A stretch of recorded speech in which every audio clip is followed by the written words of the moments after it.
গ্রুপে লাস্ট কিছুদিনে তোমাদের প্রচুর এরকম কোয়েশ্চেন দেখছি যে ভাই এত লম্বা লম্বা ক্লাস কিভাবে শেষ করব। অনলাইনে রেকর্ডেড যে ক্লাসগুলো সেটা ডিউরেশন আজকাল খুবই বেশি খুবই বেশি। তো এই যে এরকম হচ্ছে কিছু উদাহরণ শুনি, যেমন তোমার নিউটনিয়ান বলবিদ্যা, এটার উপর নাকি হচ্ছে তোমার 15টা ক্লাস 25টা ক্লাস, প্রত্যেকটা ক্লাস 1.5 ঘন্টা 2 ঘন্টা করে। এত লম্বা ক্লাস করলে হচ্ছে শেষ করবো কিভাবে, নিজের হাতে প্র্যাকটিস করবো কখন? তো উত্তর হচ্ছে এত ক্লাস করবা না। এত ক্লাস অবশ্যই কোনোভাবেই করা দরকার নাই। এত ক্লাস করবা না। তোমার নিজের হাতে ম্যাথ অনেক বেশি করা দরকার, নিজের হাতে ম্যাথ করতে হয়। মোটামুটি একটা কনসেপ্ট ক্লিয়ার করেই তোমার হাতে ম্যাথ করা জরুরি। এত লম্বা ক্লাস যে হয়, সেই লম্বা ক্লাসে দেখা যায় যে তোমার কোশ্চেন সলভ করা হয়। এখন কোশ্চেন তো আসলে তুমি আরেকজনের কোশ্চেন সলভ দেখে নিজে কোশ্চেন সলভ করতে পারবে না। এই ম্যাথ করা অনেকটাই তোমার সাইকেল চালানো বা সাঁতার শেখার মতো ব্যাপার। তুমি যদি এগুলা নিজের হাতে করো তাহলে তুমি পারবা, তুমি যদি আরেকজনের ম্যাথ সলভ করো দেখো, ওখানে তুমি ম্যাথ সলভ করতে পারবা না অত সহজে, অনেক প্যারা খাবা। তো এই জন্য প্রচুর হাতে ম্যাথ সলভ করা দরকার। তোমার সবগুলা ক্লাস, ফুল ক্লাস তোমার দেখা প্রয়োজন নেই। তোমার উচিত হবে অ্যাডমিশন পিরিয়ডে তোমার উচিত হবে আগে কোয়েশ্চেন ব্যাংকটা খোলা। তুমি দেখো ওখানে কোনগুলো তুমি নিজে পারো সেগুলো আগে সলভ করে ফেলো।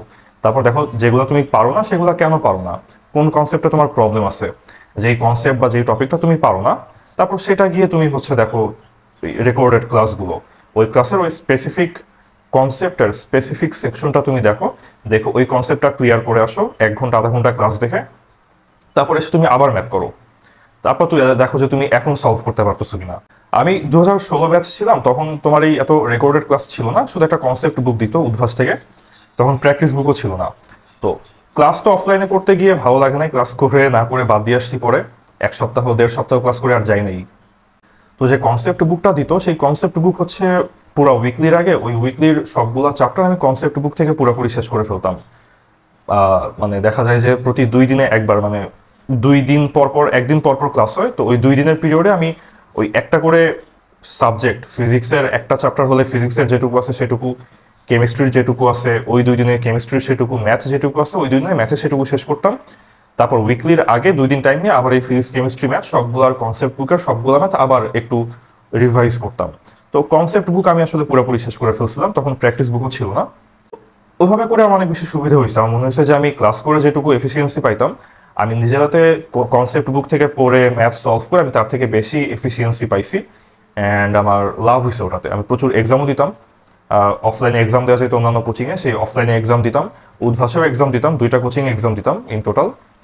তো জাস্ট এই কনসেপ্ট বুক পড়া আর হচ্ছে এক্সাম দিয়ে আমার প্রচুর এফিসিয়েন্সি আসছে। এখন অনেকের এটা নাও হইতে পারে, অনেকের ক্লাস করা লাগতে পারে, তো তার মানে এই না যে একটা চ্যাপ্টার নিয়ে 15 ঘন্টা 20 ঘন্টা করে ক্লাস করা লাগবে। এটার কোনো প্রয়োজনই নেই। অর্ধেক তুমি নিজেই পারো। তুমি এইচএসসি লেভেলে তোমার একটা সার্টেন নলেজ আছে, কোশ্চেন ব্যাংকের অনেক ম্যাথ সলিউশনটা দেখে, ফর্মুলাটা দেখে তুমি নিজেই সলভ করতে পারবা। তো আমার সাজেশন হচ্ছে আগেই সলভ করার অ্যাটেম্প্ট করো। যেগুলোতে আটকাও সেগুলা গিয়ে তারপর তুমি ক্লাসের ওই স্পেসিফিক সেগমেন্ট, স্পেসিফিক টপিকটা দেখে আসো। তাহলে তোমার টাইমটা তুমি আরো বেশি এফিসিয়েন্টলি ব্যবহার করতে পারবা। তোমার প্রিপারেশনের প্রথম 10 ঘন্টা 15 ঘন্টা যদি তুমি জাস্ট ক্লাস দেখতেই খরচ করে ফেলো, তারপর দেখা যাবে যে কোয়েশ্চেন সলভ করার জন্য তুমি আর হাতে অত বেশি সময় রাখতে পারতেছো না। তো সেক্ষেত্রে এটা তোমার জন্য ক্ষতিকর হওয়ার সম্ভাবনা বেশি।